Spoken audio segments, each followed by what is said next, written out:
Hello students, आज का हमारा टॉपिक क्लास 10th पॉलिनोमियल्स। ये चैप्टर आपने पहली क्लासेस देखी। आप in the earlier classes what we learned about polynomials in one variable, their degree, what are the various factors, उनके क्या मल्टीपल्स हैं और ज़ीरोस। अब इस चैप्टर में हम क्या पढ़ेंगे? इस चैप्टर में हम पढ़ेंगे कि क्वाड्रेटिक पॉलिनोमियल्स किसे कहते हैं, what is the geometrical meaning of their zeros and relationship between zeros and coefficient of the polynomial. अगर हम एक एक करके देखें, पॉलिनोमियल इन वन वेरिएबल, कोई भी सिंपल आप ले सकते हैं, 4x plus 3. This can be any polynomial, given polynomial in one variable. Now, what do you mean by degree? If I choose another polynomial, let us say 3x square plus let us say 5. So, what is the highest power of the given variable? It can be here y also. It can be any like p, q. So, you can take any variable, but what you have to see here is the highest power. Okay, so that highest power is called degree. Factors, as we have already studied, that the factors that are the multiples that we have to calculate, which we will see in our upcoming lecture. Zeros, multiples, but our main concern for this class is what are linear polynomials. Today the main thing that we have to calculate is, and this question definitely comes in your exam, find the relationship between the zeros and coefficient of quadratic polynomial. Now, what do you mean by zeros as well as the coefficient of a quadratic polynomial? See, quadratic polynomial is generally written as ax square plus bx plus c equals to 0. Let us say this is a given polynomial. Okay, so in this case the quadratic polynomial, see, our main study that we have to study in this class is quadratic polynomial. बच्चों, हमें ये पढ़ना है इस class में, तो ज़्यादा focus हमारा इसी पे ही है। तो ये क्वाड्रेटिक पॉलिनोमियल क्यों है? Why we call it as quadratic polynomial? क्योंकि ऐसा पॉलिनोमियल जिसमें वेरिएबल की हाईएस्ट पावर 2 हो। So it is a variable with 2. Any polynomial which has got a variable with 2 is called quadratic polynomial. C क्या है बच्चों? C is the constant. C क्या है? कांस्टेंट है. बी क्या है बच्चों? B is the coefficient of X. What is a here? It is the coefficient of x square.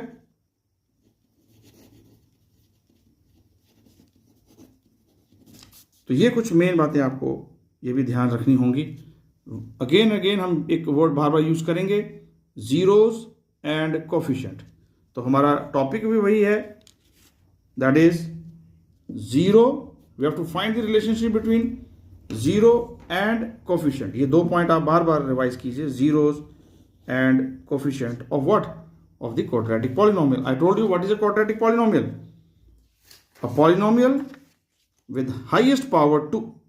A polynomial with highest power 2, or we can also call as with degree 2. So what is a quadratic polynomial? A polynomial with the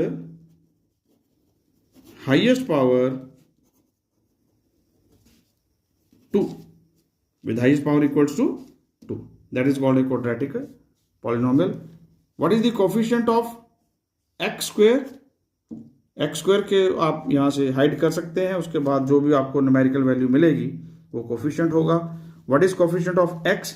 आप x को hide कर दीजिए, जो भी numerical value मिलेगी, yes, उसके साथ जो भी आपके पास साइन होगा, प्लस भी हो सकता है, माइनस भी हो सकता है, वो आपने एज इट इज उतार लेना है, वो भी काउंट होता है. कांस्टेंट सी है क्योंकि इसके पास कोई भी वेरिएबल नहीं है. ये कांस्टेंट इसलिए क्योंकि इसके पास कोई भी वेरिएबल नहीं है. It is without any variable. Okay बच्चों, तो ये एक जनरल सेटअप है that this is also called as the general equation of quadratic polynomial. ये जनरल इक्वेशन है बच्चों, और जब आगे जीरो लगा दिया जाएगा तो this is called zero of a polynomial, जिसको हमने आगे फाइंड आउट करना है। Okay, let alpha and beta, this is alpha, this is beta, let alpha and beta be the zeros of a quadratic polynomial F x. कोई भी हम एक quadratic polynomial F x मान लेते हैं, और ये देखिए आपके पास क्या बना, A X square plus B X plus C. आपने क्लास 9th में फैक्टर थ्योरम ऑलरेडी पढ़ा हुआ है। तो मान लीजिए फैक्टर थ्योरम के आधार पर हमारे पास x माइनस अल्फा एक फैक्टर हुआ और x माइनस बीटा ये दूसरा फैक्टर हुआ। तो आप कह सकते हैं कि एफ एक्स को लिखा जा सकता है k क्या है बच्चों, k is a constant, it is a constant. So x minus alpha, x minus beta, so you can put the value of ax square plus bx plus c equals to k. okay, you put this bracket x square curly bracket x square minus same as it is उतार दीजिए। Okay, तो x square minus alpha plus beta, इसको solve किया बच्चों, इसको solve करके alpha plus beta x plus alpha beta, आप इसको जब सॉल्व करेंगे तो you are going to get this equation, ये आपके पास आ जाएगा। So A X square plus B X plus C equals to K, इसको ओपन अप कर दीजिए, K X square minus K alpha plus beta X plus alpha beta के। Now you compare the coefficients of x square. देखिए यहां पर x square क्या है, उसका कोफिशिएंट क्या है, के है।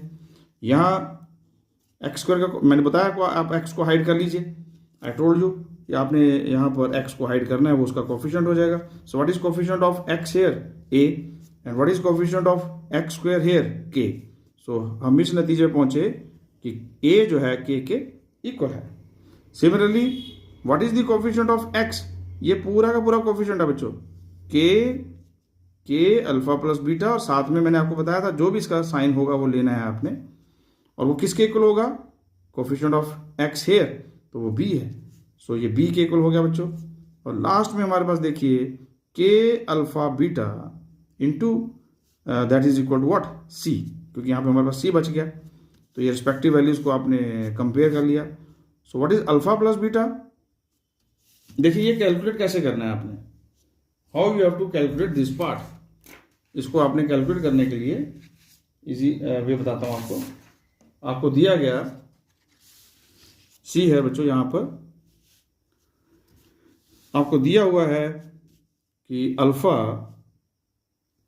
a इज इक्वल टू आपके पास आया बच्चों k, and b equals to आपके पास आया minus k alpha plus beta. So आप क्या कर सकते हैं, इस k की जगह, आप इस k की जगह इस a को सब्स्टिट्यूट कर दीजिए। So b equals to minus a alpha plus beta. So what is alpha plus beta बच्चों, that is b upon minus a, or you can simply write it as b minus b upon a. so this is alpha plus beta, और बाद में उसको क्या बोलते हैं बेटे, सम of zeros, इसी को हम जो है सम ऑफ जीरोस बोलते हैं। ठीक है, सो ये आपके पास इस तरीके से हमने इसको कैलकुलेट किया। तो हमारे पास जो वैल्यू आई है बच्चों वो क्या है, alpha plus beta is equal to minus B over A. इसी प्रकार से आपने in the same way you have to find the value of c also। वो कैसे निकालेंगे बच्चों, देखिए आप, उसको निकालने का तरीका क्या है, देखिए आपके पास आया c is equal to k alpha beta and a is equal to k। तो again you put the value of a here, so c is equal to a alpha beta। So what is alpha beta, this is called product, so this is c over a, this is called product of zeros। इसको आप product of क्या बोलेंगे बच्चों, zeros बोलेंगे। तो इनको आप please याद कर लें, लर्न कर लें। ओके, सो यहां पर देखिए आपके पास alpha plus beta that is sum of the 0 is equal to minus b over a, and alpha into beta that is called as the c over a। आगे देखिए क्या करना बच्चों, The next step is alpha plus beta, as you have already written, is minus b over a. Alpha into beta is c over a. There is another way to write down. ये आपको लिखना ये भी आना चाहिए. Sum of zeros equal to minus b over a, जो भी हमने यहाँ लिखा. But there is another way that the question is there in your book, कि आप इनके जीरोस को और इनके कोफिशिएंट्स को, इनके बीच में आपने रिलेशनशिप निकालनी है बच्चों. देखिए आप, ये क्वेश्चन डेफिनेटली आने वाला है. एक क्वेश्चन जरूर पूछा जाता है आपको. तो जीरोस और कोफिशिएंट्स के बीच में आपने रिलेशनशिप निकालना है. अब हम इनकी रिलेशनशिप को वेरीफाई कर रहे हैं और आपको एक इस पे बेस्ड क्वेश्चन भी करना होगा. सो माइनस बी ओवर आ गया. But how can you write this as? इसको आप कैसे लिख सकते हैं? This is coefficient of x. ये देखिए आप, अगर आपको ये इक्वेशन दे दी जाए, what is coefficient of x here? B है बच्चों, तो वही तो लिखा है आपने बी, और आगे इसके माइनस है. So minus coefficient of X, तो बी के आगे आप माइनस लगा दीजिए. और हमने sum of zeros alpha plus beta निकाल ही लिया है माइनस बी ओवर ए, और कोफिशिएंट से भी चेक हो गया. It means sum of zeros and coefficient method इससे हम निकालते हैं, उनकी वैल्यूज सेम आनी चाहिए. कोफिशिएंट ऑफ एक्स स्क्वायर, बताओ कोफिशिएंट ऑफ एक्स स्क्वायर क्या बच्चों? दिस इज ए, तो हमारे पास यहाँ नीचे ए ही लिखा गया. Then comes to the next part, product of zeros, वो होता है C over A. And what is C? As I already told you, C is the, बताया था मैंने आपको, सी कौन है बच्चों? C is the constant term. तो कांस्टेंट टर्म आ गया आपके पास, और वो जो कांस्टेंट टर्म है दैट इज सी. तो इसलिए हमने यहाँ लिखा constant term divided by coefficient of x square. और एक्स स्क्वायर का कोफिशिएंट फिर देखिए आप कौन है? ए है. ये आपका कांस्टेंट टर्म था. ओके, तो अब इस सब को हम जो है एक न्यूमेरिकल एक क्वेश्चन इस पे बेस हम अभी लेंगे. Find the zeros. तो इस क्वेश्चन के दो पार्ट होंगे. एक तो आपने जीरोस निकालने हैं बच्चों क्वाड्रेटिक पॉलिनोमियल के, दिस इज पार्ट 1. और अगला पार्ट ध्यान दीजिए आप, उसको क्या करना है? वेरीफाई करना है. सो हमारे पास कुल मिलाकर ये आप कह लीजिए कि दो पार्ट्स हैं इस क्वेश्चन के. कभी भी आप इसको अधूरा नहीं करके आना कि आपने सिर्फ जीरोस ही निकालनी है. तो जीरोस निकालने के लिए अगर आप जूनियर क्लासेस में लाइक 9th में भी आपने किया है, जिसका नाम है मिडिल टर्म स्प्लिटिंग, तो आप बच्चों यहां मिडिल टर्म स्प्लिटिंग करेंगे. आपको बताता हूं मिडिल टर्म कैसे करना है. ज़्यादातर ये बच्चों की बहुत बड़ी एक कंफ्यूजन है कि कैसे करना है. इसको ईजी करते हैं आपके लिए. आप सबसे पहले एक्स स्क्वायर की जो वैल्यू है ये, इसको आप लास्ट टर्म जो दे रखा है, यानी जो लास्ट, जिसको हम सी बोलते हैं, आप ए को सी से मल्टीप्लाई कीजिए. जब आपने ए को सी से मल्टीप्लाई किया बच्चों, यानी फर्स्ट टर्म को लास्ट टर्म से किया, तो आपके पास आ गया. देखिए यहाँ पर कुछ नहीं लिखा है, मतलब 1 है. सो 1 इंटू 12 क्या बनेगा बच्चों? 12. तो प्लीज आप ऊपर इसका ये जरूर लिखना कि +12 है या -12 है. जैसे मेरे पास यहाँ पर देखो, ये भी 1 प्लस का है, 12 भी प्लस का है, तो इसलिए प्लस आ गया. अब आप इसके ऐसे फैक्टर्स निकालें कि आप मिडिल टर्म ले आए. जैसे मेरे माइंड में आया कि 3 4 12 होता है. नो डाउट 6 2 भी 12 होता है, लेकिन 6 और 2 के कॉम्बिनेशन जब हम ये बनाएंगे, मान लीजिए 12 है, तो 6 2 भी 12 है. बट इसको प्लस या माइनस करके मिडिल टर्म नहीं आता है. 6 + 2 8 और 6 - 2 4. तो दोनों ही कंडीशन में हमारे पास 7 नहीं आएगा. तो वो जो बेस्ट कॉम्बिनेशन है हमारे पास 3 और 4 है. तो 3 4 को हमने लिख लिया. इसलिए मिडिल टर्म देखिए ध्यान से स्प्लिट हुआ बच्चों, इसलिए इसका नाम मिडिल टर्म स्प्लिटिंग भी रखा गया. और एक्स को एज इट इज लिखना है आपने. ठीक है, एक बार इसको हम कहेंगे टेस्ट 1. ये जो मैंने आपको लिखा ना कि 3 × 4 कर लीजिए, 12 आ गया. और एक चीज और देखना कि साइन भी सेम आ रहा है प्लस का. यस, +3 + 4 तो +12 आएगा. एक बार आपने इसका टेस्ट और क्या करना है कि इन दोनों को प्लस करके मिडिल टर्म का साइन भी सेम आ रहा है. देखिए 3 + 4 तो 7 ही आ रहा है, और 7 के आगे क्या है? प्लस है. तो ये दोनों ही हमारे टेस्ट चेक हो गए. इसको आप कह सकते हैं टेस्ट 1, इसको आप कह सकते हैं टेस्ट 2. अगर फिर भी अगर कोई आपको डाउट है तो आप हमारी क्लास 9th की ऑलरेडी मिडिल टर्म स्प्लिटिंग की वीडियो बनी हुई है, आप वहां जाकर इसको जो है अच्छे से समझ सकते हैं. अब x² + 4x + 3x + 12, यहां से बच्चों क्या कॉमन निकलेगा इस पूरे में से? देखिए आप, यहाँ x² है, यहाँ x है, तो आप x बाहर निकालेंगे, एक अंदर x + 4 रह जाएगा. इसमें से क्या कॉमन निकलेगा? देखिए x तो यहाँ है नहीं, तो आपके पास एक ही है। इस यहाँ से आइडिया लगता है बच्चों, पहली ब्रैकेट से दूसरी ब्रैकेट बहुत जल्दी रिफ्लेक्ट होती है। आपने ऐसे ही अपने आप को हमेशा प्रैक्टिस करनी है कि आप बहुत सारा आइडिया यहाँ से ले लोगे। जैसे मैं इस स्टेप पे जैसे आऊँगा तो मुझे ये देखना है, तो मुझे आइडिया लग रहा है कि मेरे पास पहले x आना चाहिए और दूसरी बार में मेरे पास 4 आना चाहिए। वो तभी हो सकता है जब मैं बाहर क्या निकाल लूँ, 3। जैसे मैंने 3 बाहर निकाला तो यहाँ पे x बचा, और 3 4 जा 12 होता तो यहाँ 4 आ गया। इसलिए मैंने यहाँ पर आपको ये एरो बना के दिखाया कि ये दोनों हमेशा क्या होनी चाहिए, ब्रैकेट के अंदर दोनों हमेशा सेम होनी चाहिए, सेम वैल्यू होनी चाहिए बच्चों, और सेम साइन होनी चाहिए। अगर आपका यहाँ साइन प्लस यहाँ माइनस आ रहा हो, यहाँ माइनस या प्लस आ रहा है, इसका मतलब कुछ ना कुछ मिस्टेक हो गई है, तो आप उसको दोबारा चेक कीजिए। तो x+3 और x+4 हमारे पास ये दो फैक्टर्स आ गए। इन फैक्टर से हमने इनकी क्या निकालनी है बच्चों, जीरोज निकालनी है। तो सीधी सी बात है, आप इन फैक्टर्स को इक्वल टू 0 रख दीजिए, ये भी 0 हो जाएगा। So x+3 is equal to 0, x+4 equal to 0। अब x3 को आप वहाँ ले जाइए, तो क्योंकि यहाँ प्लस था यहाँ माइनस होगा, यहाँ प्लस था यहाँ माइनस होगा, तो ये भी माइनस होगा, ये भी माइनस होगा। तो ये हमारे पास दो वैल्यूज जो आई हैं, इन दो वैल्यूज को हम एक वैल्यू को कह सकते हैं कि out of these two one value we can call it as alpha, that is one root भी कहेंगे, जीरो भी कहते हैं, दिस इज कॉल्ड बीटा। तो सम ऑफ जीरो, देखो कई बुक्स में इसको रूट्स भी कहते हैं बच्चों, तो आप अभी से इसको थोड़ा सा माइंड में रख के चलिए, रूट्स भी लिखा होगा। So one root is alpha, another root is beta. तो दैट अल्फा बीटा दोनों को क्योंकि प्लस करना है, तो -4 प्लस -3 तो -7 आ जाएगा बच्चों। अब हम वेरीफाई कर रहे हैं इसको, जैसे हमारा क्वेश्चन था ना कि इसको वेरीफाई भी कीजिए, तो अब हम इसको वेरीफाई कर रहे हैं। तो वेरीफाई करने के लिए हम कोफिशिएंट मेथड लगाएंगे। So what is sum of zeros in this term, तो this is minus coefficient of X. And please tell me what is coefficient of X.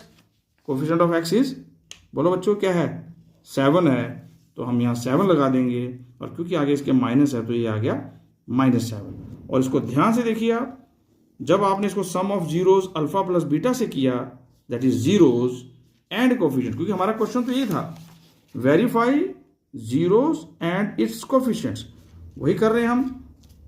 तो जीरोस को कोफिशिएंट मेथड से यहाँ -7 आया था बच्चों, और यहाँ भी क्या आ गया -7। अगर ये दोनों वैल्यू सेम है, इट मीन्स आपका आंसर ठीक आ रहा है। अब आ जाइए प्रोडक्ट ऑफ जीरोस पे, यानी अल्फा इंटू बीटा, जो कि होगा -4 into -3। And what is -4 into -3, that is 12 plus 12। तो प्रोडक्ट ऑफ जीरोस निकालने का एक और फॉर्मूला है, that is alpha into beta, जो कि है constant term divide by coefficient of x square. Now tell me what is the constant term here. Constant term here बच्चों है 12, and what is coefficient of x square, that is 1, इसलिए आ जाएगा 12/1, and that is what 12। और ये दोनों values देखिए क्या है, सेम है। ओके बच्चों, तो ये क्वेश्चन जो हमने आज किया ये बहुत ही इंपॉर्टेंट है, क्योंकि हर एक एग्जाम में ये क्वेश्चन जरूर जो है आपको पूछा जाएगा। तो इसकी जितनी प्रैक्टिस आप कीजिए, कभी कभार देखो सारे तरह के आप सम ट्राई कीजिए। जैसे अभी मैंने आपको बताया कि जैसे ax², हाँ जी, अभी हमने लिया कि bx plus c equals to 0। कभी ऐसा होगा कि ax² माइनस bx दे दें प्लस c इक्वल्स टू 0। फिर हो सकता है कि आपको दे दें ax² minus bx minus c equals to 0, okay. और हो सकता है कि आपको दे दें ax² माइनस, ये हो गया माइनस bx प्लस, हो सकता है ये भी दे दें प्लस bx और माइनस c दे दें। तो अभी आज हमने ये टाइप किया, अभी नेक्स्ट लेक्चर में हम ये तीनों टाइप भी लेंगे, और उसके अलावा और भी कॉम्प्लिकेटेड क्वेश्चन जो है हम आपके लिए कवर करेंगे। होपफुली आपको ये वीडियो जो है बहुत ही वैल्यूबल रही होगी, इसको आप अच्छे से देखें और ट्राई टू अंडरस्टैंड। फिर भी अगर कोई प्रॉब्लम है तो आप कमेंट बॉक्स में लिख के हमें दूसरी वीडियो बनाने के लिए आप सजेस्ट कर सकते हैं। Thank you for watching.